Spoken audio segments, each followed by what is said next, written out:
I wondered if anybody had studied that. So what I want to do this morning in my very brief time, and I am watching Clint the watch, is show you what we think is one of the main principles of communication. Teach you two techniques, the concept of acknowledging a question, and then I think a very important enlistment technique, which I think people can use on a person-to-person basis that can be helpful, and a quick tap of the hat to the role of storytelling. So the first thing we want to take a look at is this key role of words and how they define a brand. And we'll probably look at a couple of FedEx examples. We've worked for them since 1991. And this methodology, which we're giving you just a taste of today, is built into their DNA around the world. When the rate hikes take effect February 15th, here's what it will cost to send letters or packages priority overnight. A letter. Okay, so you can see we're raising rates. Who's the audience? Come on, guys, this is interactive. Customers, how do they feel about rate hikes? They don't like them. Okay. FedEx has to own a word. It is the anchor of their brand, whether you're talking about ground or express or the suites of consulting services like customs and logistics. People use FedEx products and services and frequently pay more for them because they feel that FedEx's delivery of those products and services over time is more, in one word, reliable. Bingo. I love this part of this. 50 cents more. A 10-pound box, $2.25 more. And a 50-pound box, $4.25 more. Do you think that this is going to hurt you vis-a-vis some of your other competitors like Airborne and DHL? Okay. One of the interesting things that's happened over probably the last 80 years is that we have socialized people to think that good questions are negatively framed. And we see this in every venue. Reporters, analysts, I know Congressman Burgess is coming here. He will back up what I'm saying in town hall meetings. Okay. So the question is not hostile, but it's how could this hurt you? This is the top of the encounter, the most important part. There's our guy at the top of the screen. He needs to instantly introduce the concept of greater reliability. Customers may make some trade-offs for lesser reliability. And he does. All right. So the first thing we're looking at when we think about how to make this model work is what are the words that we want to own, and we divide the world into three kinds of words. Good words, they're the ones you want repeated and propagated. Bad words, the words you don't want repeated and propagated. And jargon words. And part of our problem are jargon words. Okay, so let's take a look at the most obvious ones, which are the negative words, which are the ones you see first, and also how they bounce back and forth. This is the reporter who moved next to vice presidential candidate Sarah Palin to write a book about her. There are people on the other side of the coin who, and Joe, they say this is a little creepy. Okay, negative word is creepy. How do you respond to that? Well, you know, creepy is as creepy does. If I lived here and did something creepy, if I did what Sarah Palin is suggesting that I moved here because I had some desire to do, that would be creepy. And of course the word he has pounded home is creepy, and in fact getting creepier all the time, right? Okay, yeah. So we always tell people, reporters are where you start looking for this because it's so obvious. Kelly? Your critics say this reveals that you are a political bully. Okay, negative word is bully. Your style is payback. Are you, and does this compromise your ability to serve? No, I'm not. Because I am who I am, but I am not a bully. And of course the quote becomes, I'm not a bully, right? Now, interesting that you mentioned that. You mentioned the word crook. So next piece of this is repeating and denying negative words. A big mistake because the listener hears the opposite of what the speaker is saying. So when you deny a negative, the negative actually, the denial drops out. We named the genre for the young woman caught with a high profile but unfortunately married man. And she held a press conference and announced, I am not a bimbo, thus causing everyone to think she's a bimbo, right? We put out a bimbo memo monthly, the 3 best bimbos of the month. I really urge all of you here and all of you watching to sign up for it for several reasons. First of all, it's very funny. It's a target-rich environment. But second of all, it's a good teaching tool because we fall into this. I'm fond of headlines.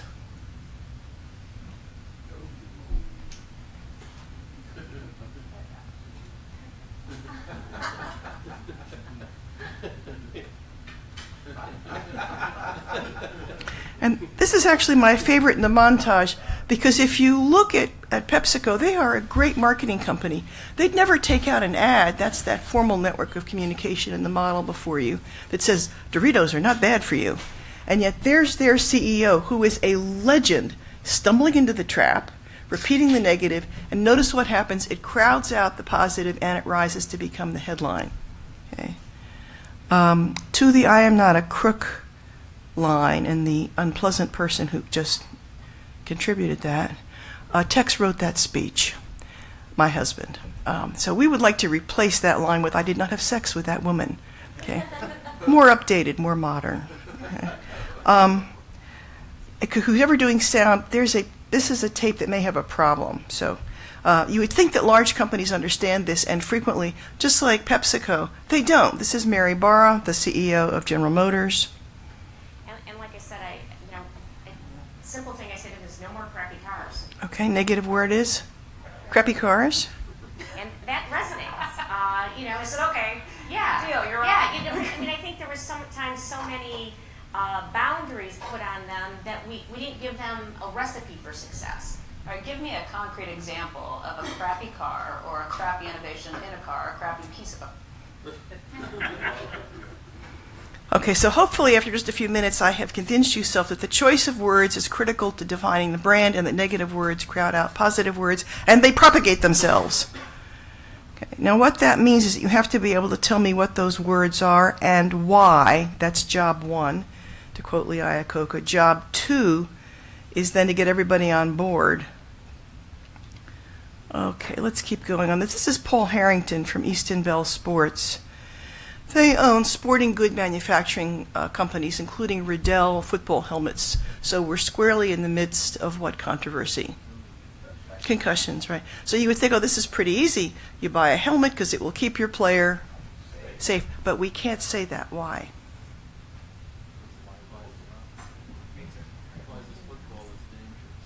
And the truth is, it is dangerous, right? You can't say it will keep your player safe because it's not true. Okay. So, we better need to find another word. So Paul has picked another word. Is there one overarching philosophy you have when running the company? Innovation. Okay. He says if we think of ourselves as an innovation company, it changes how we recruit people. It changes how we look at our manufacturing process. That changes our relationship with the customer. Now here's the key thing. He expects every person at every Easton Bell company to be able to tell you those two lines. Absolutely innovation. In our world, in sporting goods equipment, innovation is the key. All right. Now the reason that we need this anchor list of good words is because they're the ones you run home to when you're under attack and questioning, which is where all of you and all of us who believe in sensible policy find ourselves. Okay, little drill, coaching hats on. The guy in the black short sleeve t-shirt is the lead scientist for international flavorings. Okay, so if you work for international flavorings, what kind of companies or industries are your customers? Who's buying flavorings? Beverages and food, sure, right, bingo, okay. What kinds of words are swirling around in issues food and beverage companies these days?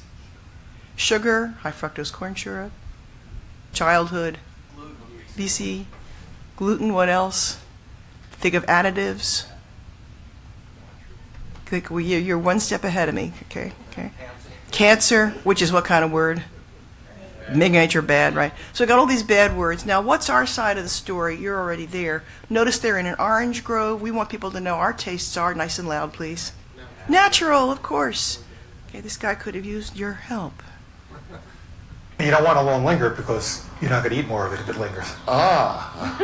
So it's going to be a quick fix, and then have more, But that suggests something else. Exactly. Which is called addiction. Exactly. All Are we going in the right direction? Try to create an addictive taste. That's a good word. Now, I do not know what parallel universe this guy lives in, but where I live, and I assume where all of you live, addiction is not a good word. It would be a major bad word, right? Okay. Now, here's the interesting thing about this. People tend to think of communication as a soft skill, but it is actually a foundation. Who's watching this who can cause the food and beverage companies lots and lots of trouble, at least in the U.S.? The government, of course, the FDA. And the FDA was watching. Tens of millions of dollars have been spent, assuming that the other companies are experiencing what we at Dr. Pepper Snapple are, on request for production of documents, litigation, congressional hearings, all since this guy announced to the world, we're the new nicotine, right?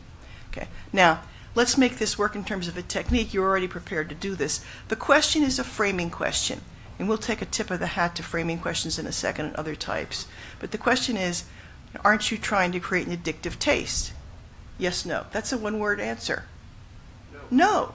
Where are we going? Our tastes are all natural, of course. In other words, that's basically the concept of communication today.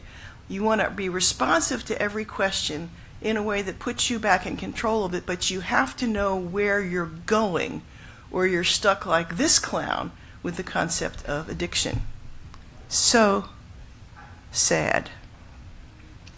Now, the next thing is to get everybody on board. This is, if I do this right, this is a montage we use at FedEx. The words will just jump out at you. Precision, as well as... This is a classic example of how the combination of online convenience coupled with the speed and reliability of the FedEx shipping network is actually fulfilling customers' expectations.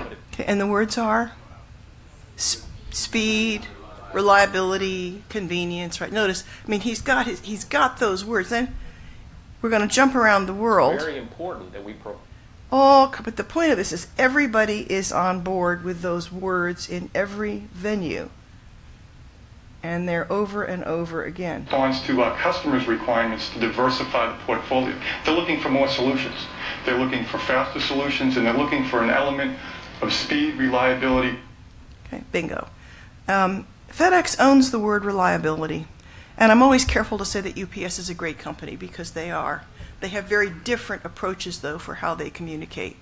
And one of the reasons FedEx owns that word, and I noticed that you mentioned it. Who mentioned it? Mentioned it.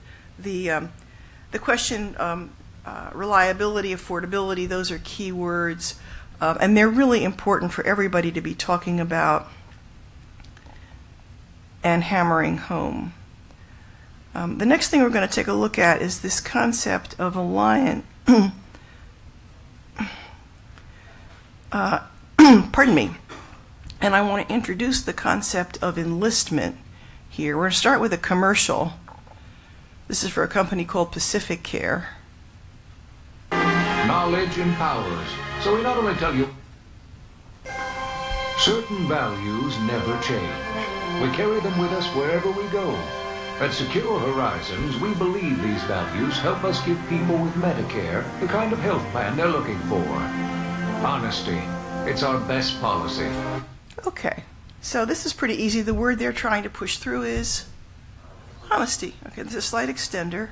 So when you have questions about our healthcare coverage, we'll give you straight, honest answers.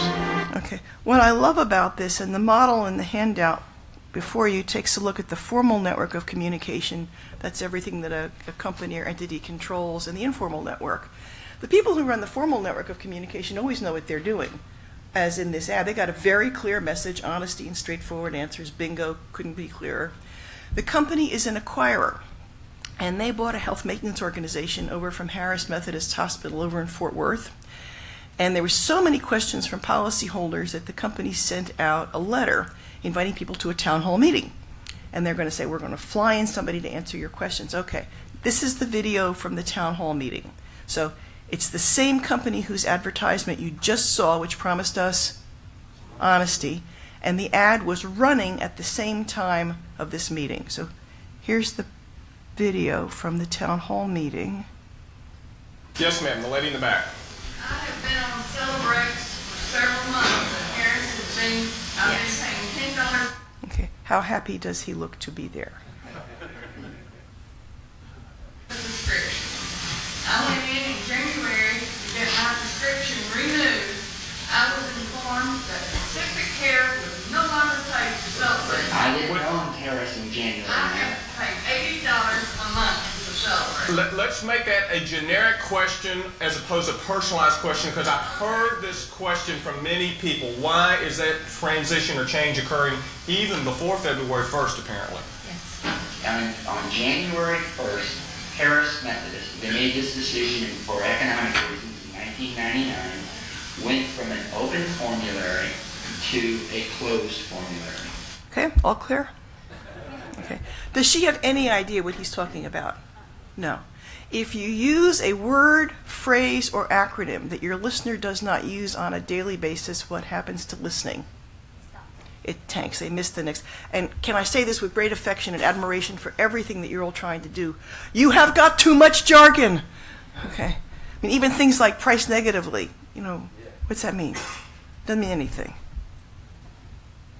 An open formulary means that you can have the drugs that are on their formulary with no prior authorizations or plan approval, if you would use the word. On January 1st, they went to a closed formulary. There are drugs on the formulary that you can have with no plan approval, but there are certain drugs then on that formulary that require plan approval. Harris Methodist did that on January 1st. I took over February 1st. I tried again in February. Okay. The only words she understood out of all that were the months of January and February, right? But I am... Not on the computer. Pacific Care will not pay. Because it is part of the closed formulary that Harris Methodist put in place January 1st. Okay. Talk to me about his tone of voice and his demeanor. Terrible, right? Okay. How else? Dismissive, condescending, right? Patronizing, right? Terrible. Now tell me about the lady in the audience. You don't see her, but you can tell me what her state of mind is. I would say she's agitated, frustrated, and very angry, right? Now eventually this encounter is going to break up. All encounters come to an end. What's the woman in the audience going to do? Change plans, possibly if she can, but she's guaranteed to do what? Tell all her neighbors and her friends, of course. Now, think of this. This takes us right to the question of preparation, because most of us are where I was 30 years ago. What do I want to say? What do I think somebody needs to know, which I, in my wisdom, will share with them, okay? Where what you want to say is, what makes them hear certain things? What makes them believe certain things? What makes them remember certain things? And most of all, who are they going to go tell about it? Okay, this is the trick I want to teach you, because this is one that all of us in this movement need to know. Okay, let's redo this and see if we can affect what the woman passes on. Okay, very specific techniques. She is angry. She thinks his company caused the problem, and the first words she wants to hear out of his mouth are, "I'm sorry." Right? We call that an acknowledgement. That becomes your control. Very, very short. Okay, "I'm sorry."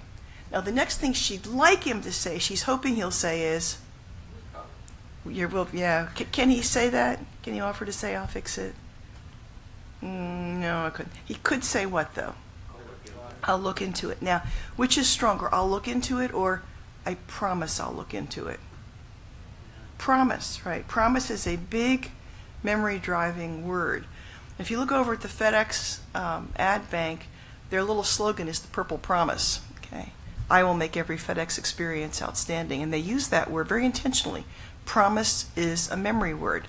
Now the other thing you're doing, notice, is you're putting this together in very specific pieces.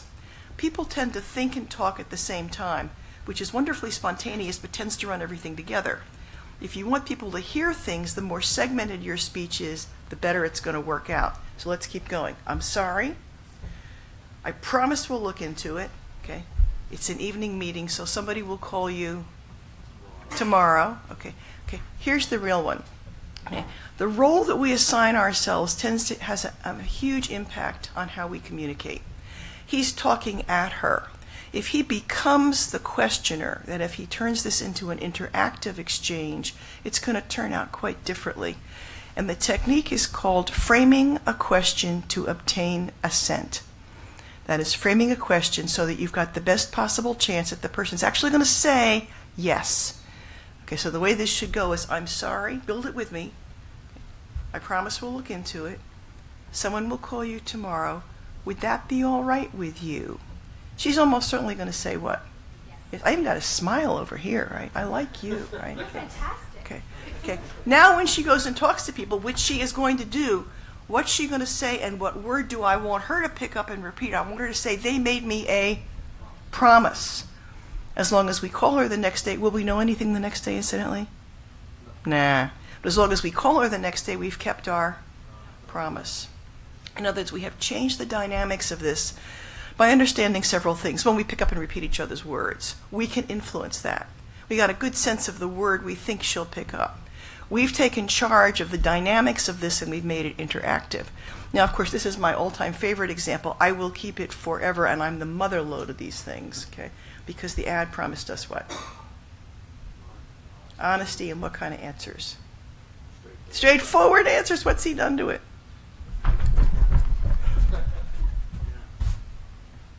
Everybody gets it. But it's how I make my living, okay? The stuff over on the formal side of the network, everybody's done a good job with that because they're thinking about it. It's on the other side of it, this power of person-to-person communication, that always gets screwed up, and yet that's where the real power is. Okay?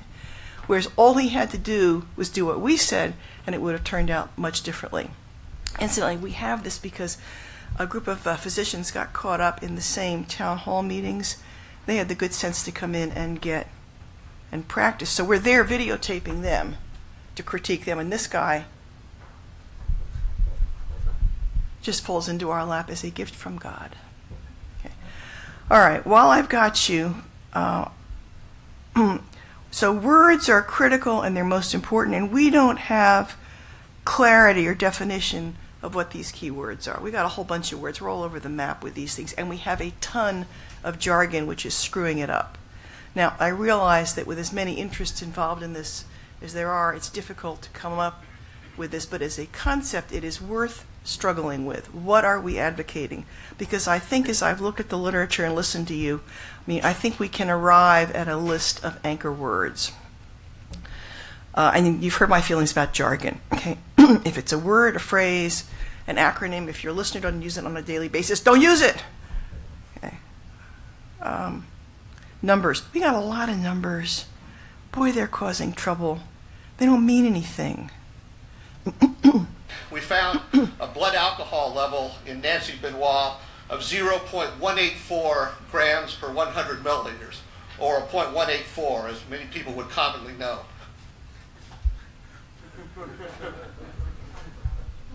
All clear? All right.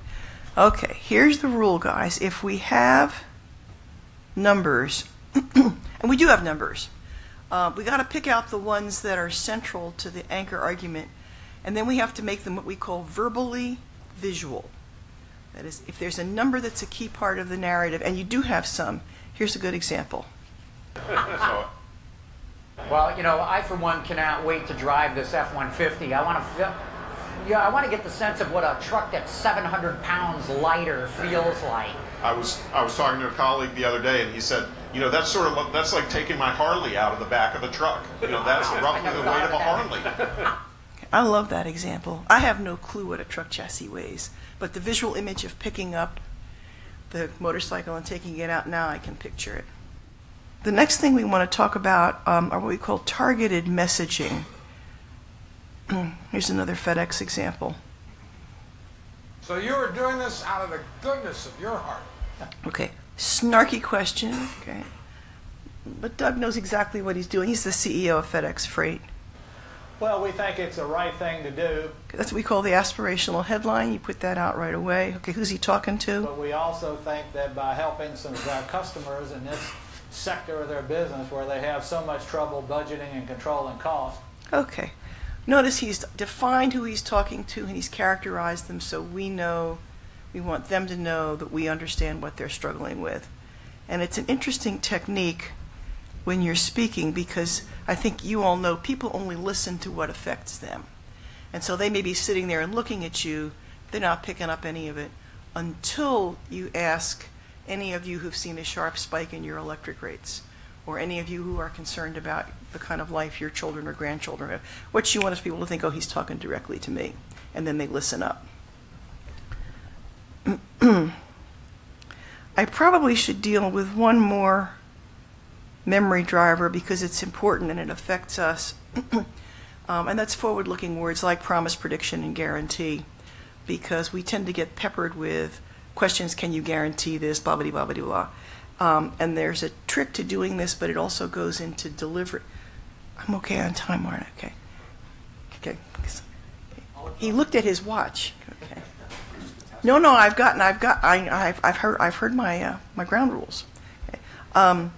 The trick with these words, again, guarantee, prediction, and promise, they're the big words, are to repeat them but attach them to what you want them to attach to.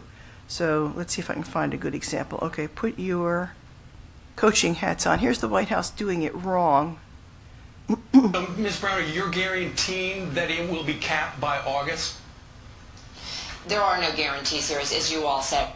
Okay.